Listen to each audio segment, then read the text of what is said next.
Welcome to Brave Up Tuesday. Kathy Caprino here, and I'm so happy to be talking today about the business and practice of coaching and what we need to know that we don't tend to know when we're just starting out. So let me wait 1 minute and make sure we're live and people are joining.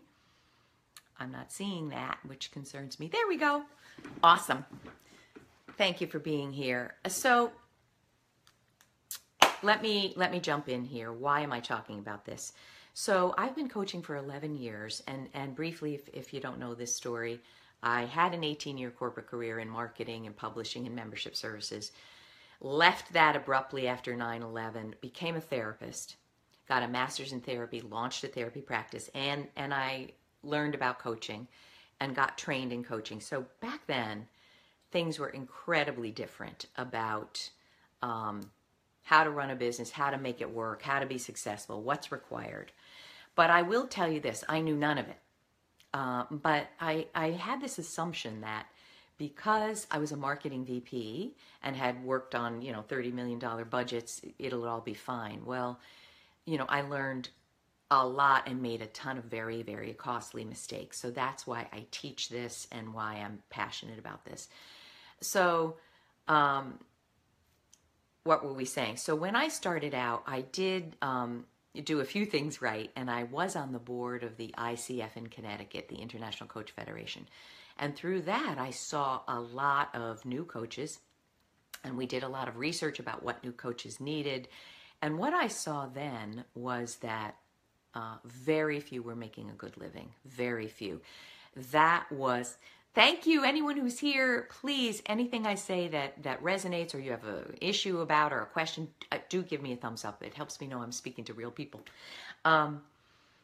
So what I saw over and over was, I can't make a living. I don't know how to make a living. And, interestingly, some things have changed, but many things have not about this. If you don't understand what coaching is, and what is required today, many go broke. And I'm not saying this to be doom and gloom. I'm not saying this to discourage people. I'm saying this so you can have your eyes wide open about the challenges that you'll be facing. Yay! Thanks, Astrid. Real people. Love it. And I do want you all to type in your questions, and I'll leave some time for that. So back to making a living. What I want to do here in this, I'm going to make this a little briefer than the rest of my talks, because I've heard some people say, make it shorter, please. But if you want to learn more, I have a free webinar that I'm going to post below, an hour-and-a-half webinar, all about all of these issues, and that's May 31st. So I'll tell you more about that. But what I want to talk about are the top 5 crippling mistakes that new coaches make, and also that people who are considering coaching make. I want you to avoid these crippling mistakes. Really, that would be my sincerest wish for this. So I want to give you a little more context. I train coaches now. I have a coach certification training. And so I'm hearing from a lot of people who are, in my coaching one-on-one, who are considering leaving their corporate life and becoming a coach. I probably hear about this once a day, every single day of my life, from either people on LinkedIn, people who are looking for coaching, people who are looking for thought leadership and marketing training. So I want to tell you, the biggest mistake I see over and over and over is that people fantasize about what coaching is, but they really don't have any idea. So here's what I hear. It might be a corporate marketing person, corporate finance person, corporate HR person, and they say the fantasy is for me to be a coach. Why? Well, I like to fix people. I like to fix problems. I like to offer advice. None of that is coaching. If you're going into it to fix people, you're going to find that desire is going to get very thwarted, because it's the antithesis of coaching. Coaching is not about fixing people. It's about helping them tap into their amazing resources and power and abilities, and guide them and partner with them in a way that they can achieve their highest visions. But if you're going into it because you want to fix people, again, you're going to be frustrated, because that's not coaching, that's consulting, that's who knows what that is. That's not even good therapy, really. And often people want to go into coaching because they feel themselves are broken. They feel that they need to shift, and they think that the best way to do that is help other people shift. And that's not accurate either. You know, there's something called a wounded healer, and I know because I was one, where you have wounds and you are trying to heal them through almost projecting that onto the person. And so none of these situations make a good coach. You know, when I decided to become a therapist right after I was laid off after 9/11, so this was in early 2002, yeah, I mean, I was drawn to therapy, I think, in the beginning so that I could understand what has happened to me. How did I have this 18-year corporate career that was so miserable? How did I get stuck in such unhappiness? So, you know, thankfully I worked through that during the 3-year masters, and when I came out, it wasn't about how do I heal myself, it was how do I help other people. But I want you to understand, so let me talk about the 5 most crippling myths I hear that new coaches make, or people thinking about becoming coaches make. The first is what coaching really is and how to help their clients make change. So I'm going to be brave here and take on what I see conventional coach training do, which is to me a deep mistake. They train that it's all in the questions you ask and that you don't really have to have any expertise in what you're coaching about. Well, I disagree on 2 fronts. Today, money is tight for people. And when they need help, they want to go to someone who has been through what they've been through and overcome it. That's the reality. So 10 years ago, life coaching was a big thing. Now, I have to say, you know, we all have seen Saturday Night Live sketches about, oh, I got a life coach. Life coaching can have a very bad name. In fact, for many people, it's a dirty word. For me, I see that there's a lot of life coaches that really have no experience, no training, and they just hang their shingle and say they're a life coach. That makes my head explode. In order to help people, you need a lot of training, and you need to turn yourself inside and out so that you are kind of the cleanest vessel you can be of help. So a lot of young people, a lot of millennials are like, I'm just going to start a life coaching online business. And they're not trained, and they don't understand how to run a business, and they don't have marketing and business skills, and they don't know how to help people. And they're chasing after, let me make $1 million running a course. The whole thing is wrong. It won't happen for you that way. It won't be successful. Coaching is not just about the questions you ask. In my opinion, you need a proven model for change. A model where every client that comes to you, you can bring them through your model in terms of how you're looking at the challenges and how you are helping them look at the challenges. And this model is applicable for everybody that you're working with. Number 2, and that's not just about the questions you ask. It's about how you see change. And that requires expertise, right? The second thing is this. What people want today, as I said, is deep expertise. So for instance, thank you so much. For instance, if you want to change your career, are you going to go to a life coach or are you going to go to a career coach? You're going to go to a career coach, right? You're going to go to someone who has deep, many years experience in how to help people change their careers. If you're getting a divorce and you want a coach, are you going to go to just a general coach or are you going to go to a divorce coach? If you want a coach to help you lose weight, do you go to just a general coach or someone who helps people lose weight? On top of that, it's even more powerful when the person has lost weight themselves. To me, there are many issues that if you have zero understanding about these issues, you're just not as effective as a coach.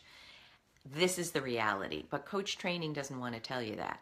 And in fact, when I've posted some stuff on LinkedIn about that, you know, one guy, for instance, wrote, I love everything you wrote except the idea that the coach has to know something about what they're coaching. I don't agree.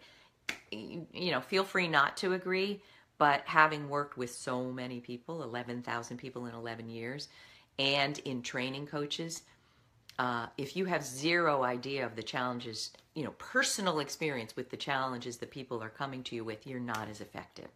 So that's number one. Number two, myth that people need to understand.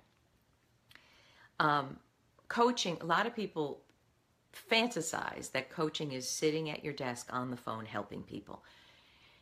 That's literally 10% of what a thriving coaching business is. So let me talk about that. The average coach makes about $30,000 a year. That's the reality. You have executive coaches that make more because they are highly trained in supporting people in executive functions to have more success. So they have training and they're hired typically by the company. For that kind of situation, you're paid more. You're paid more by the hour. So for me, for instance, I'm paid $675 an hour for that. For the direct work that I'm doing with clients, it's more like $500 an hour. And the reason you're paid more is that there's actually more work that has to be done behind the scenes. You're dealing with the sponsor, the person who's responsible for paying you. Then you're dealing with the client. Then you're doing a lot of reporting. Where was I going on that? So the average life coach makes about $30,000 a year. That may be enough for you. If that's enough for you, then you don't have to worry too much about the rest of the stuff I'm talking about. If that's not enough for you, if you need to make $100,000 or $80,000, or you want to make multiple six figures, then you have to understand that coaching, love it, is a business. And you have to run it like a business. So I hear from a lot of women who say, I don't like marketing. I don't want to find referral partners. I don't understand anything about online. Well, you're not going to succeed. And here's why. Coaching now has become a global endeavor. It used to be, it was local. Before the internet, you'd find in your town the woman or the man who was the career coach or the executive coach. Or, you'd get referrals and it would be done on the phone. Now, everything's online. So if you wanted to look for a career coach, you would do a Google search, best career coaches for women. And you're going to see 50 people listed in the top 3 pages of Google. Those people didn't get there without either being thought leaders or doing paid ads or having an amazing website with a lot of free content or having a newsletter or being well known on LinkedIn. So there are essentials to being noticed as a coach that you have to understand. It's like, let's say you wanted to start a store, but you didn't want to do any advertising. So no one knows who you are or what you're about or what you offer or why we should come to your store. So you have to understand what allows a coach to make money. And that is exposure, thought leadership, referral partners, that you're out there giving free content, that you have a great website, that you have downloadable free materials that people want so you can build a list. So I'm just going to I'm going to be snarky for a minute. I've seen a lot of these coach marketing gurus say you can make $1 million or you can, and what they're offering is such bleep. Wow. So one tactic you're going to hear is just run a telesummit. And what you'll do is build your list.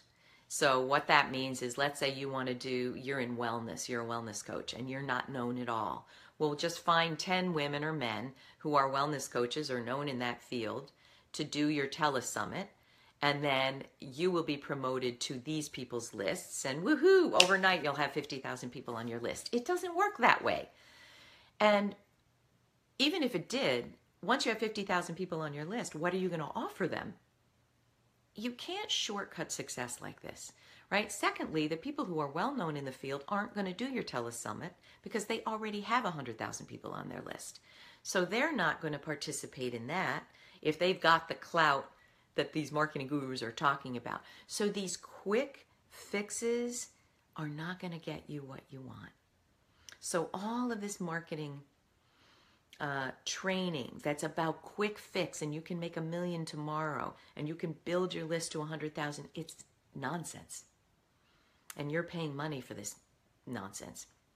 It gets me mad because I then hear from all the people who have paid $10,000 to learn how to build a coaching practice and they lost their money and they're now farther in the hole than they were. So myth number 2 is you just don't understand the key essentials of marketing and thought leadership and branding, etc. They're essential.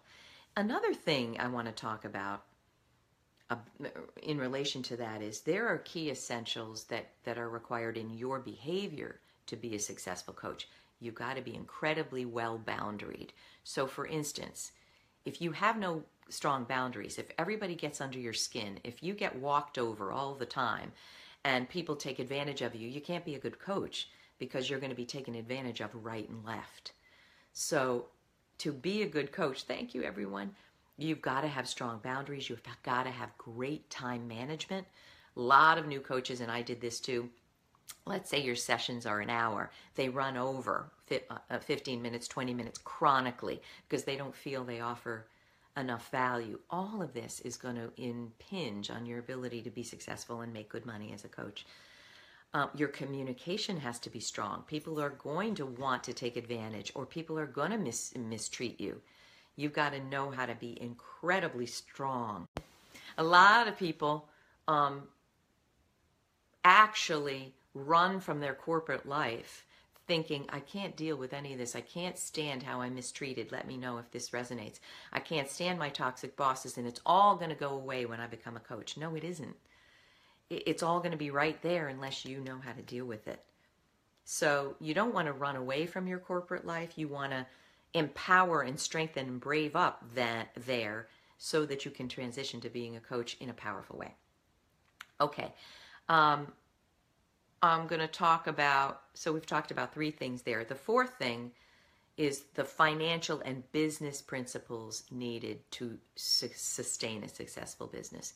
So I want to tell you, so many people, women, I work with women primarily, do not want to invest in themselves.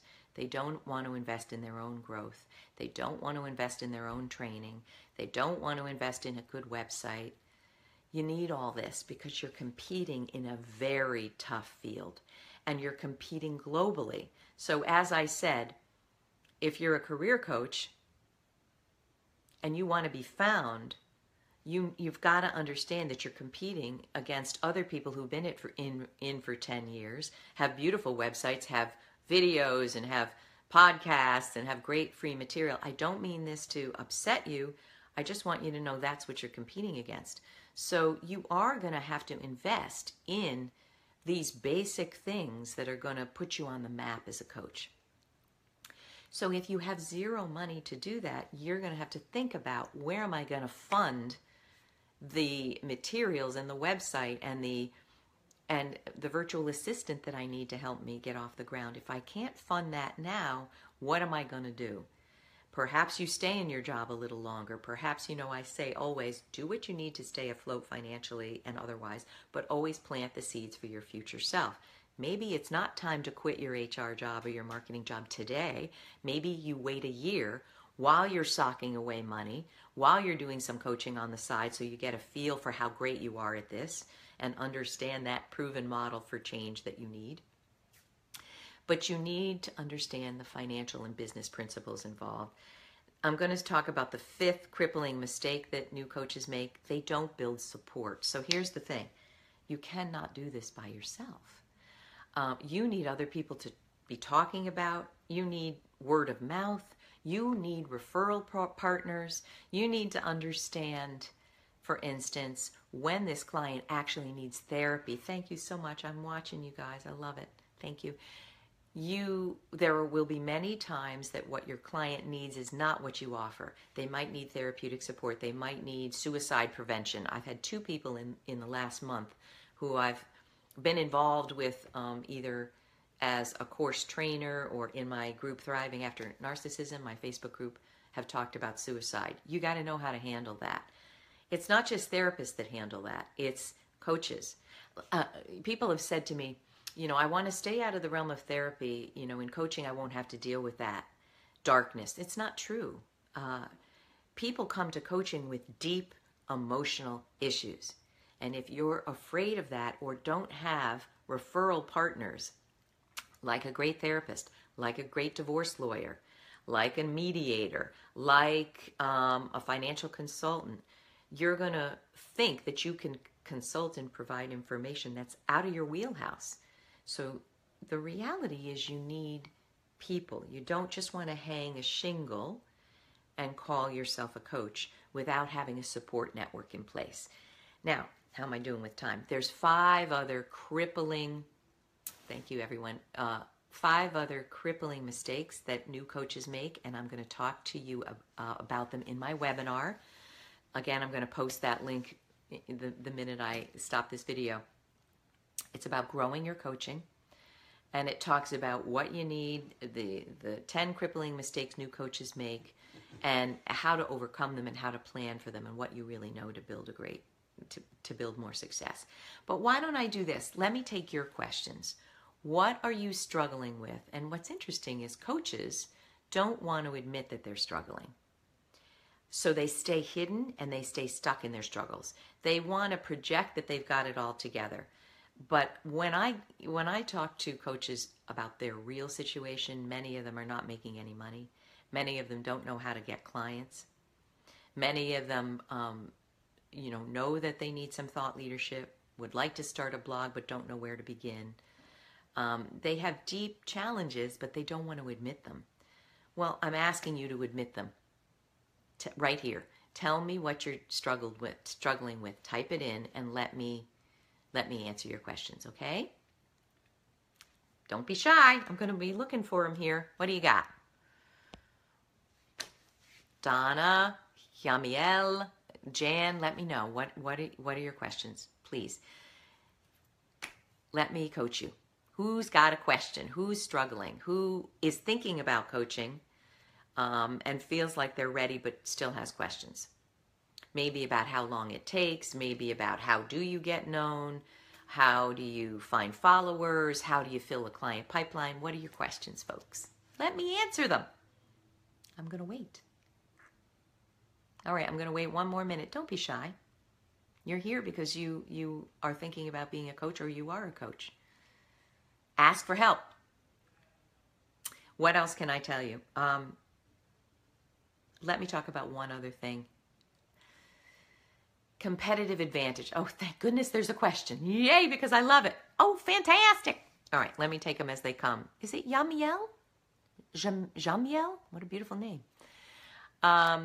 What's the best approach for beginning a thought leadership blog? I love it, love it, love it. Okay. Thanks, Karen. Thought leadership blog. Okay. This is something I can really talk about because I have 25 million views on my blogs and I'm proud of that. It's been probably 8 years that I've been blogging, 6 years on Forbes, about 5 years on Huffington Post, maybe 3 years on LinkedIn. So here's the deal. What people are looking for. Well, let's start here. Thought leadership is just that. You're indicating your leadership as a thinker about the particular topics that you care about. Well, to do that, to be a thought leader, you have to do a few things. You have to be an expert on 1 or 2 areas, or you have to be a student of those areas where you're interviewing people who are experts.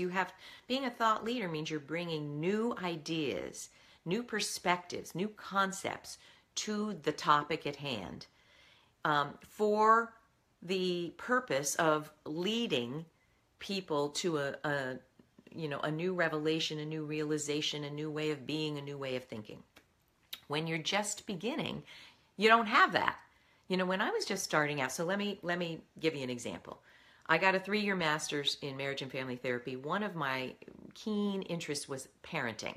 I didn't have a certification in parenting, but the marriage and family therapy training taught me a lot about parenting. And I had young kids. So I decided I wanted to talk and teach about parenting. So I began to focus intensely on that. I found the work of Carl Rogers through my master's, who's a humanist psychologist, no longer with us, but beautiful work. And I started to focus intensely on what can I learn from gurus and brilliant masters in therapy that will help me with parenting. So I found one thing that I became somewhat of an expert in, empathic parenting. And I began to talk about it, train, do workshops, talk to parent-teacher associations, all about parenting with empathy. And after doing that for a year, I gained a lot of expertise, and I talked to a lot of people and learned a lot. So then I could start writing about it. So you start being a thought leader by focusing on one or two topics and learning everything you can and continually bringing new thoughts to it. And if you're really at a loss for new ideas, you interview people. You know, on my Forbes blog, I think one thing that helped it really take off was I began interviewing people. Leaders, Tony Robbins, Pulitzer Prize winners, you know, real movers and shakers, millionaires, entrepreneurial experts. I did it for two reasons. One, to bring new ideas to my readers. Two, to learn myself. So that's how you begin. That's a fantastic question. I do have a thought leadership coaching, 4-session coaching program, kathycaprino.com/thought leadership. Check that out. There's some really great free resources there. A really fun webinar I did with the amazing Jason Miller, who is the co-founder of Peaceful Media. And so you'll see a lot of stuff there. I hope it's helpful. All right. Let me go back here. Donna. Hi, Donna. So nice to see you on every one of these videos. I'm struggling with how to feel like I have researched enough. I am struggling with how to feel like I have researched enough to offer my expertise. So I'm struggling with one question. What people want is not that you're a researcher. They want to know that you can help them, that you have the expertise and the experience and the know-how to help them. Do you feel you have that? So let me just really make this point. When people come to me, what they say when I ask, why did you choose, in my intake, I ask, why did you choose Kathy? Almost invariably they say, one, because she's been through what I'm going through. She knows, and she talks the language of knowing. Two, she's helped a lot of people. I can see that by the testimonial page and all that. So they're not asking me about my research. They're asking me, they're wanting a demonstration that I can help them with their challenges. So Donna, that's what you have to prove. So tell me more about that. Do you feel like you have enough to prove, to validate that you have expertise? Now, what people will say is, I'm a beginning coach. I don't have that yet, so you got to go get it. When I started as a coach, I took 5 pro bono clients, and it really was a game changer for me. I knew I didn't know enough to charge yet. I didn't. So I offered, I sent a note out to my community. Hey folks, I'm a trained therapist, former corporate executive, but now I'm launching a coaching practice, and I'd love to take 5 clients for free for 3 or 4 sessions, because I'd love to build my expertise and also begin to offer some support. Well, by the end of 6 months, I had a lot of expertise. It's a heck of a lot better than having none. So I would try that. But Donna, write more about your expertise and where it stands. How do I pronounce? Is it Zilivia? Zilivia? Oh, I'm sorry if I'm not getting that right. How do I start with a full-time job? Well, are you working now?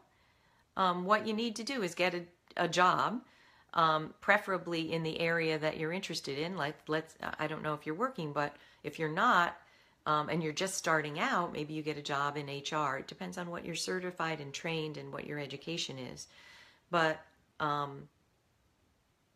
are you thinking, you'll have to help me understand your question. You're not going to get a full-time job coaching. That's not how it works, generally. I can't even think of full-time coaching jobs. What I mean is, continue with the work that you're doing, whatever that is, while you're planting the seeds for building an outside coaching practice. But for many people, it's going to take you more than 6 months, a year or two, to be earning, to even be thinking you can earn consistent living as a coach. It takes time. So you're either going to have that funding, or you're going to have to be working in some other capacity while you're doing coaching part-time. Donna, in my little niche, caregiving support. So do you have expertise with that? And are you wanting to be a coach with that, or are you wanting to help people transform? Tell me more. Tell me more. Tell me exactly what the struggle is, and I'll answer it. Sorry, I'm whoops. Okay. Woo, that was scary. It went off for a minute. All right, Karen, I was a sleep coach for 12 years. Interesting. How do I transition to a life and career coach? What certification programs teach you to coach? Wow, Karen. Well, I'm going to give you some tips. 12 years as a sleep coach. I would ask you why you want to transition. What are you thinking life and career coaching is going to give you that sleep coaching didn't? If we work together, I would want to make sure that you understood why you want to do that you're not running away from something. I've had therapy course members and clients who want to leave therapy and be a coach because they're tired of working with hard, depressive stuff. But we've talked about in coaching, there can be hard, depressive stuff. So I would want to talk to you about why you want to transition. And life and career coach are two very different things. Incredibly different. This is what frustrates me about the coaching community. So I've been doing career coaching for 11 years. To be a career coach, and I'm sorry, folks, if the coaching training world doesn't agree, but you have to understand everything about careers. You have to understand about resumes, LinkedIn, networking. You can't be a good coach in careers if you don't know everything about careers, recruiting, how to build a network, mentoring, everything. You have to understand about specific industries. You really do have to, in many cases, if you can, wear two hats. Being a consultant where it's necessary, being a coach when it's called for. Life coaching is very different. And I'm going to say this, I'm going to come out and say this. I don't think anyone should become a life coach. I think you need a niche. Divorce, sleep, career, health, fitness. Life coaching is going away. That's what I believe.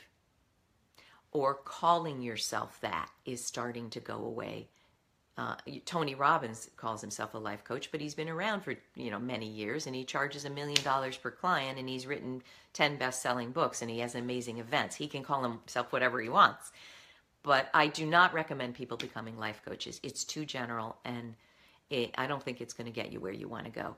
But let me talk, Karen, about certification. I have a certification training. In fact, it's moving along so well. I'm now offering it twice a year. I was only offering it once a year. And the next session starts in June. And it trains on my amazing career project methodology.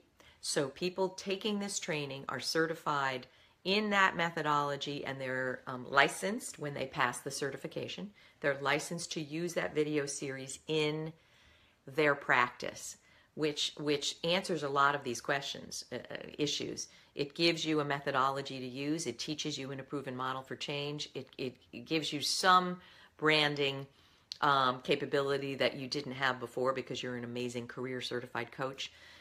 And it teaches you the basics of coaching.